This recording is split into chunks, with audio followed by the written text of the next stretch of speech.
That's right, I was the 44 D&D rules guy the whole time. And I stand by every single one of the rules that I laid out, even this one, and this is real. If you are late with no good reason, I will halve your character's hit points for the entire session. And you know what? If you got a problem with it, look, this video isn't about diving deep into those 44 D&D rules that you guys surely already know about.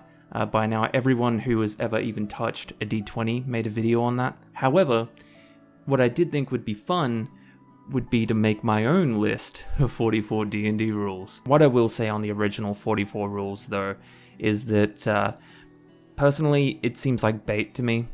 Doesn't seem real, but let's assume that it is. A lot of people, a surprising amount of people, have actually come to that DM's defense, saying that if they came up with this list of rules, it has to be in response to just some really terrible players.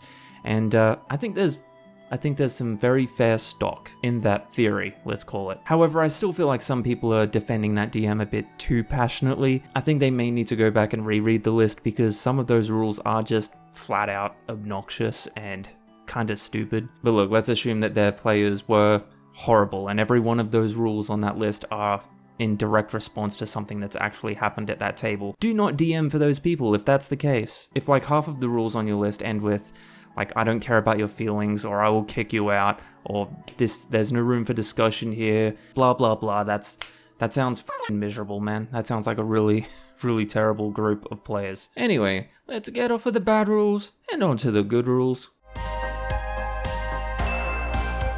Group inspiration tokens. When the group does something altogether that impresses me, they will get a token that they can cash in during a long rest for something completely random but good to happen. Usually just something kind of a little silly and goofy and fun, but may provide them a boon that they can carry out into their future story. If you roll a natural 20 when you go for the hit roll, not only will you get critical damage, but sometimes, not always, but sometimes, we may also say that you maim the enemy in some way, like you take out an eye, thus giving them disadvantage on their hit rolls, or you sever an arm, meaning now they can't use two-handed weapons. If you call me or my rolls unfair, I will cry.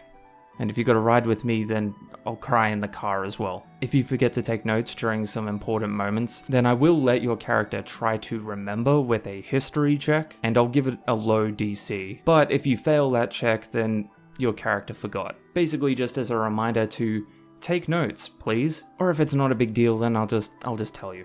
Whatever. If one of my NPCs does or says something that accidentally sounds really dirty...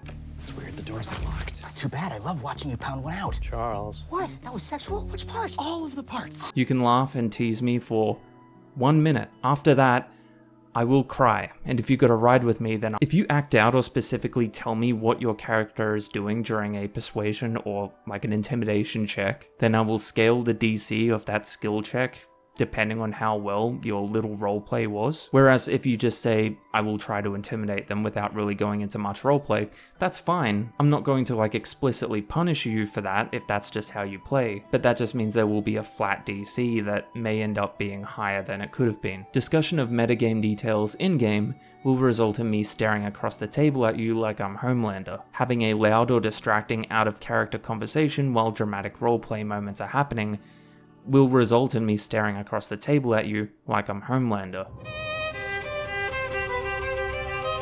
If your character does something that is really cool for the story or just creates a great moment, I very well may just completely forego the skill check entirely and just let it happen. But please don't expect that to just be a thing every single time you want to do something badass. Sometimes failing can be equally spectacular. But look, if you think I'm being unfair, then let me know. And then no, seriously, let me know. Please be patient if I order chicken tenders from KFC mid-session and need a bit of extra time to chew while I'm giving NPC dialogue. Just imagine the NPC is also eating chicken or something.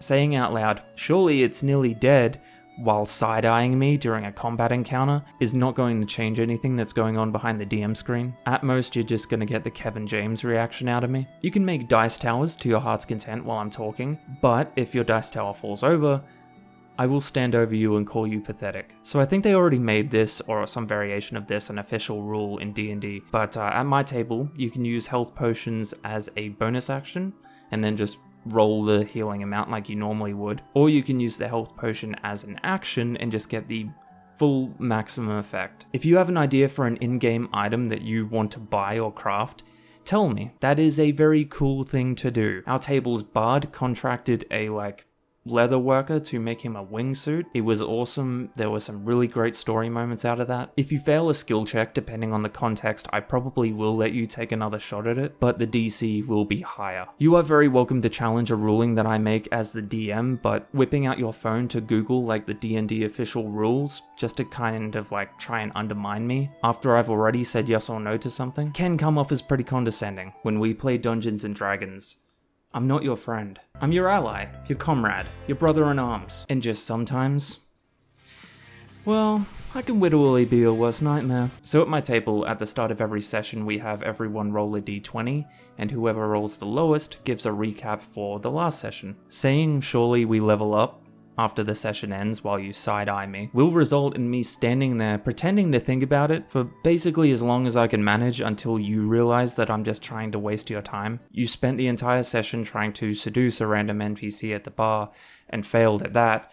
No, you do not level up. If you keep asking me the name of every single NPC that you walk past in some kind of blatant attempt to trip me up, I will, and I promise you I will, create an NPC whose entire purpose, their specific design, will be to add elements to your character's backstory that embarrass you. For example, an old academy friend that you bump into who stopped talking to you quite a long time ago because of that time that you tried to cast Eldritch Blast and shit your pants. And then everyone at the academy just started calling you Eldritch Shart until you graduated. Actually, you can disregard Rule 20. I just printed out some pages of names, so I'm ready for your bullshit. Making up voices for your characters is awesome and encouraged, but also not a requirement. If that's not your thing, it's okay. So at the start of the campaign, I really prefer that we stick to the standard array when creating your character and dishing out the ability points. I know some people don't do this, that's fine, but for my games, it's just a preference, I guess, to help me balance the skill checks and the encounters and to avoid overpowered or underpowered characters. Do not try to sneak a peek when I'm setting up the encounter with the terrain and the minis in the garage. Seriously. Get out! If you want to play an edgy, orphaned, tiefling rogue, go ahead. That's fine. I will not judge you. Seriously. There's no joke there. That's fine. If you play an evil character who does super evil stuff, like rape, I will judge you. That's super weird, very creepy. If your character dies, you must hand in your mini to go on Memorial Mountain. For the sake of time, I generally avoid describing every single thing that happens in combat, like every move. But if you do get the killing blow, then tell us how it happens. Make it good. During the session, you can use your phone to message me, the DM, pretty much at any time if there's something that you want to let me know in secret. I am more than happy to make that work and work it into the story. Obviously do this one sparingly, but if you do decide during the campaign that you want to switch to a different character, let me know and we will work out a cool story way to make that happen. Don't just throw in the towel during a combat encounter. On the same note, if there is an NPC, a location, or something like that that you want me to work into the story that you came up with, let me know outside of the game and we'll work it out. If an NPC name or voice changes at any random point and inexplicably because I forgot who they are, no, I didn't. Don't bring it up. If I begin to run out of ideas during the campaign, like I am with this list, I, as the DM, am allowed to plan an entire session around all of the players staying inside a tavern and playing games. Ooh, this one might actually be a contentious one. So at my table, you, the player, are responsible for all of the buffs or debuffs that you applied, whether it's to you, one of the other players, or one of the enemies. You have to keep track of that, especially at the really high levels when we've got all of these people throwing conditions at each other. I, as the DM, just can't keep track of all of that. I just can't. At least until the D&D encounter builder figures out how to finally add conditions, which, you know, why haven't they done that already? People have been asking for it for like over a year. Seems like a slam dunk. Would quite literally be one of the most helpful things to be able to track. It just really annoys me, you know? And here's another thing.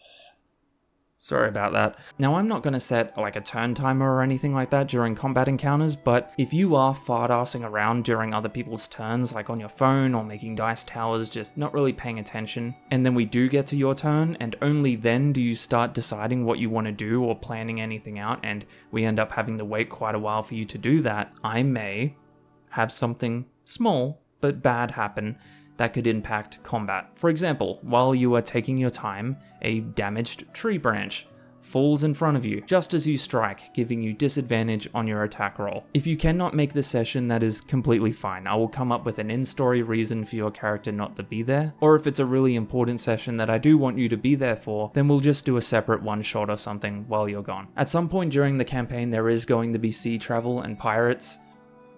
I can't not do it, I'm sorry. If you end up using some non-fatal but OP spells, banishment, that's okay, but don't get mad when the enemies learn and adapt. I will do my best when it comes to loot if you decide that you want to randomly search every single room that your players ever step foot in, but please don't get mad if sometimes it's literally just a coin or two and some useless letters. If there is an NPC tagging along with the party and you, the party, want them to go away, have your characters make that happen. I will not take it personally, it's okay. So one of the lesser utilized ways of getting an inspiration from me is just to literally get involved with the world in a roleplay sense. Like, don't just focus on the D&D quest and the goal. For example, rather than just rushing towards the next story point that'll keep pushing you forward towards the end of the campaign, maybe take a session to ask NPCs in this fantasy city what they do for fun, and then explore around, just get into the world. If there is a feat that you think makes sense for your character to have for the story, then let me know and we will more than likely make it happen. If you get dropped to 0 during a combat encounter and come back, whether that be by healing or by passing the death saving throws, you will get a level of exhaustion. I know this may seem harsh off the bat, but hear me out. I just feel like sometimes getting dropped to 0 doesn't really feel like, anything. If you, the player, know that your healer still has plenty of spell slots, you know that all you have to do is just wait until the next turn and then you're back on your feet again. But I feel like it makes it more exciting and it makes a lot more sense story-wise if getting dropped to 0 has a real impact that can't just be healed away, Oh, and rule 44, I'm never just threatening you. I'm promising you that I will cry, and if you got a ride with... So there it is, your palate cleanser for the 44 rules that everyone already finished talking about months ago. It's very rare that in the D&D community we have a drama that explosive that doesn't involve Hasbro, so you can thank me later for bringing this to the forefront again. Let me know what you think. Let me know if you have any rules you think should be added to the list in the comments below. I really appreciate you stopping in. I make lots of videos about D&D, TTRPGs in general. I also post shorts on TikTok and Instagram Reels. Rule 45, tell your DM that I said you can roll with advantage. Catch ya.